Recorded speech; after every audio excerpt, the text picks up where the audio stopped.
बातमीचा सविस्तर वृत्तांत ऐकण्यासाठी व पाहण्यासाठी हर्षकिरण न्यूज चॅनलला लाईक करून सबस्क्राईब करायला विसरू नका। हर्षकिरण न्यूज बातमीपत्रात आपलं स्वागत आहे। भारतीय हवामानशास्त्र विभाग प्रादेशिक हवामानशास्त्र केंद्र कुलाबा यांच्या पूर्वसूचनेनुसार राज्यभरात अतिवृष्टीचा इशारा। ठाणे जिल्ह्यात रेड अलर्ट जारी। ठाणे जिल्हा, शहापूर, मुरबाड, भिवंडी, कल्याण, बदलापूर या भागात मागील काही दिवसांपासून मुसळधार कोसळणाऱ्या पावसामुळे जनजीवन विस्कळीत झाले असून ठाणे जिल्ह्यातील सर्व व्यवस्थापनाच्या प्राथमिक, माध्यमिक व उच्च माध्यमिक शाळांना अतिवृष्टी विचारात घेऊन सुट्ट्या जाहीर केल्या आहेत।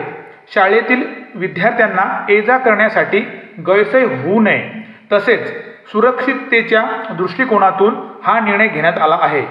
शहापूर तालुक्यातील भातसा धरण तसेच तानसा धरण क्षेत्रातील साठ्यातील पाण्याची पातळी झपाट्याने वाढत असून भातसा धरणाचे 5 दरवाजे उघडण्यात आले आहेत। तसेच तानसा धरणाचे स्वयंचलित 35 दरवाजे उघडल्याने पावसाचा विसर्ग नदीपात्रात सोडल्याने नदीकाठच्या गावातील नागरिकांना सतर्कतेचा इशारा प्रशासनाने दिला आहे। विशेषतः शहापूर तालुक्यातील शहापूर मुरबाड रस्त्यावरील साबगाव पूल नदीच्या पाण्याची पातळीत वाढ होऊन नदीकाठच्या गावांना सरपंच, तलाठी, ग्रामसेवक तसेच पोलीस महसूल प्रशासनाकडून सतर्क राहण्याच्या सूचना दिल्या आहेत।